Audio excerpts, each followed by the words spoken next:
dancing in the dirt.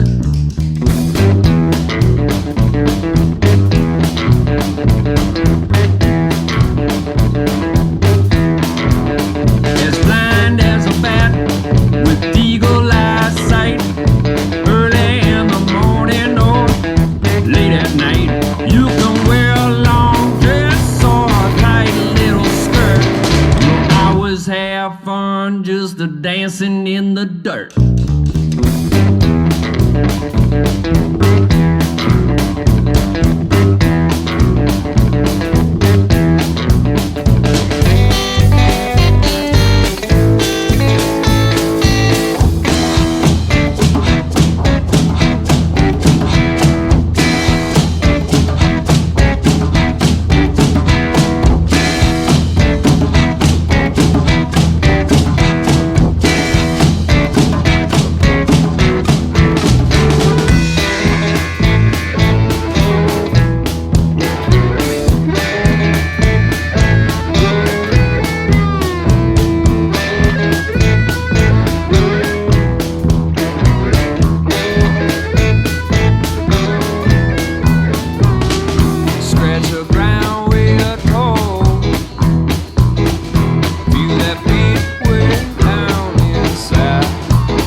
Have fun just a dancing in the dirt.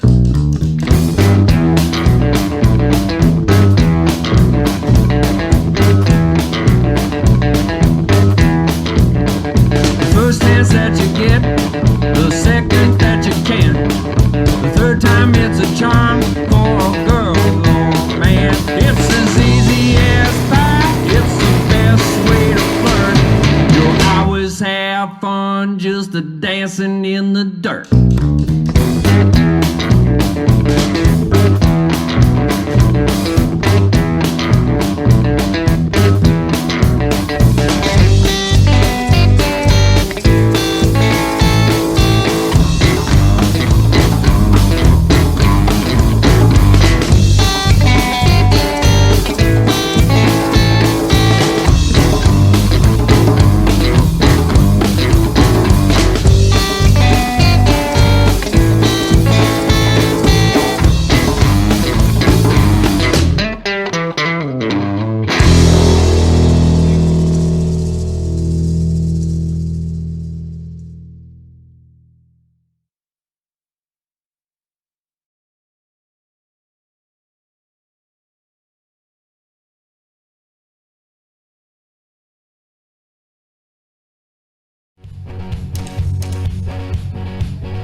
to you, but sing them to you one more time. Wanna see you dance to the beat of your favorite song. Wanna make it up to you, but sing them to you one more time. Wanna see you dance to the beat of your favorite song. We hear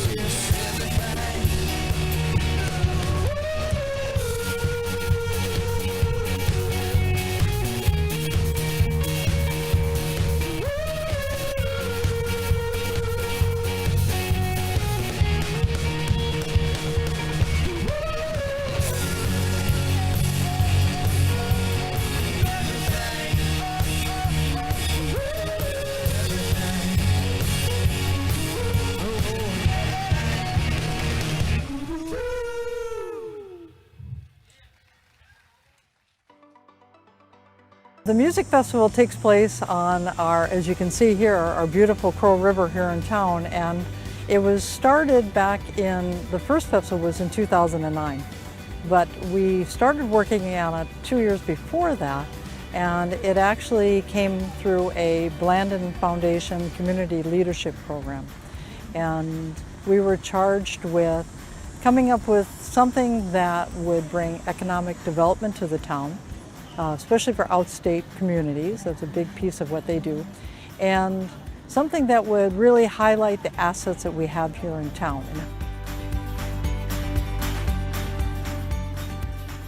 So we looked at all of that. We came up with the idea of a music festival.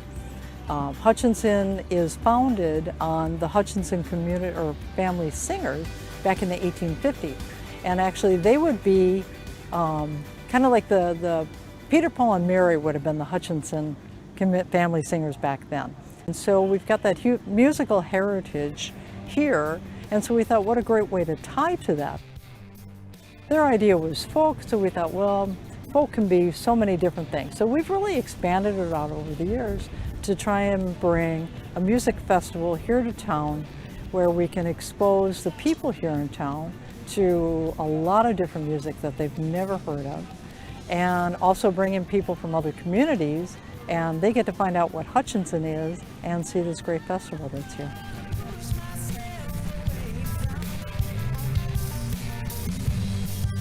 We wanted to be able to take this river and have more people spend the time out here. And this is a beautiful park. It's the Masonic West River Park, so the Masons are the ones that really maintain it. And it's such a beautiful piece that it's like such a natural setting for a music festival to be out here with this, you know, the trees and the grass. And so we kept building on this area. This is our 7th festival now. And 2 years ago, we built this great stage that's behind us here so that we can have a permanent structure. And now it's kind of known as the River Song stage here in town, which we think is pretty cool. But it's just a perfect setting to be out here. Our performers love it. When they come, and our performers come from all over the country, all over the world too. And they come out here and they're like, oh my gosh, this is so beautiful.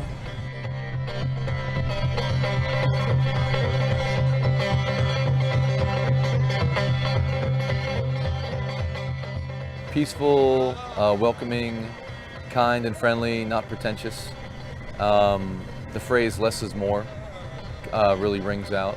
I've played very large festivals and they're fantastic people and fantastic fans that come out to support those, but you lose something in those large festivals that you can't recreate when you come to a festival like this. You can interact more with the audience on a personal level in a broad manner. It's right beside a beautiful river that you can just hop in your underpants if you want to and swim. Paddle boats. You know, it's quaint, but quaint in the sense of like it's a perfect size festival, especially for a family. So my kids are loving it right now.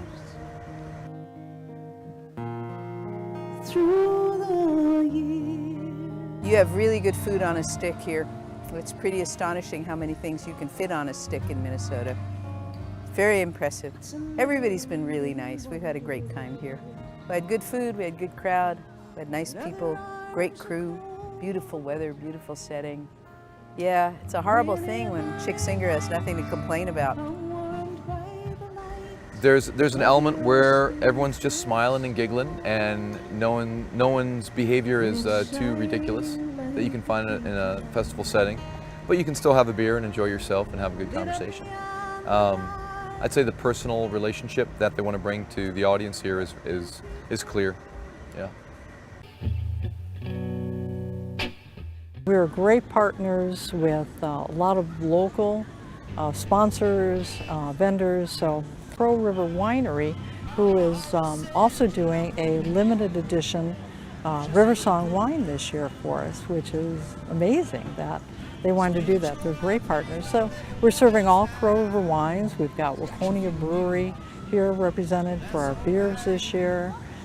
So we've got it all set up so that people can keep moving between the stages and enjoy some good food, great beverages in between. In the center, we have a kids tent. It's really important to us that we keep this a family-friendly environment. Kids 14 and under are free to come in. We want more kids here, with a paid adult, of course. But we want more kids, and all Saturday afternoon we've got performers over there on the kids stage. So the little ones are over there dancing and having fun with our performers over there. Our living legend this year is Janice Ian, who, I've been listening to her since I was 17 years old. I wore her record out. Seriously, I have only the jacket, the record's gone, I wore it out. But last year we had, or 2 years ago, excuse me, we had Peter Yarrow from Peter, Paul and Mary, and he was just amazing. I've actually spent 2 days here at River Song Music Festival. I think it's great. I love festivals this size. We do a lot of festivals that are 15 to 30,000 people, and there's something about a smaller festival. We get to hang out on the site for a couple of days. Came in early last night to see Horseshoes and Hand Grenades, got to watch their entire set. People are friendlier. You just have a big time at smaller festivals. I think it's a great festival. And considering that it's only been going on 7 years, they're amazingly well organized. Yeah, had a good time.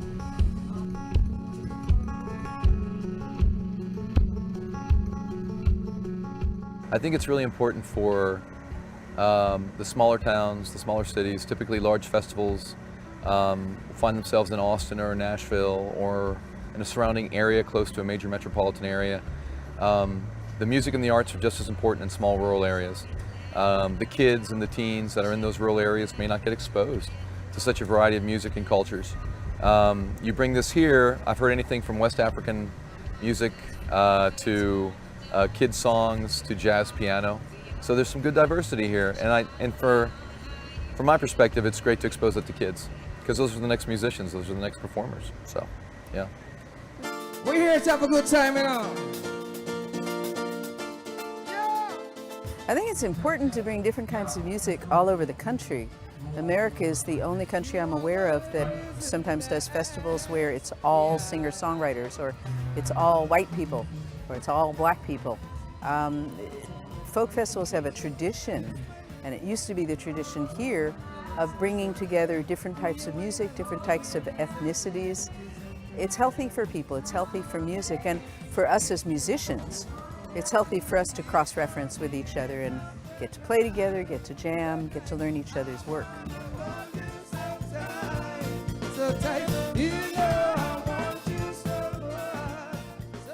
It is definitely important to bring other cultures to smaller community. So to bring some kind of awareness. For me, music is like the perfect thing to spread that awareness, other than protesting and all that stuff. You just bring some music in people's life, they get to understand your culture. Let's say as far as Bob Marley goes, a lot of people know about Bob Marley. They visit Jamaica just because of him and his music. Now we're doing calypso music that's more from Trinidad, so you hear that kind of music, then you probably want to visit Trinidad and kind of experience some of Trinidad culture and the food and all that good stuff, I can't help myself, little woman.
people have a real sense of pride of what this is. And I think those kind of things are important in a community like this, especially when you're looking at a rural community that can be very tight in a lot of different ways. And it pulls people together.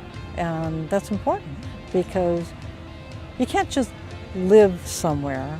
I mean, you can, but it's not the same. You don't get a connection with people. Everybody here meets people and has become good friends in many cases, with people that you maybe wouldn't have in another situation.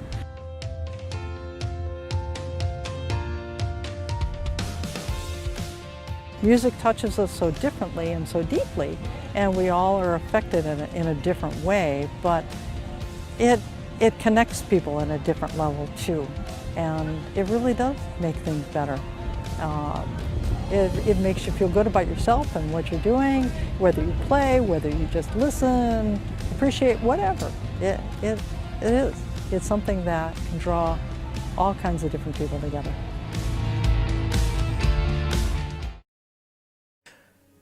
This program on Pioneer Public Television is funded by the Minnesota Arts and Cultural Heritage Fund with money from the vote of the people of Minnesota on November 4th, 2008.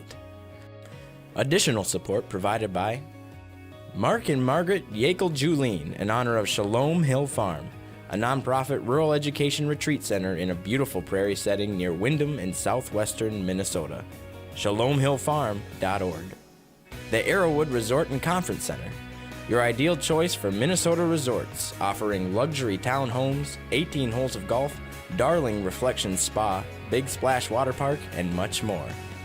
Alexandria, Minnesota. Explore hundreds of lakes, trails, and attractions for a great vacation or a place to hold an event. ExploreAlex.com. Tri-State Brain and Spine Institute, with locations in Alexandria, Edina, Crookston, and Maple Grove. Doctors dedicated to evaluating and treating all types of brain and spine problems, no matter how complex.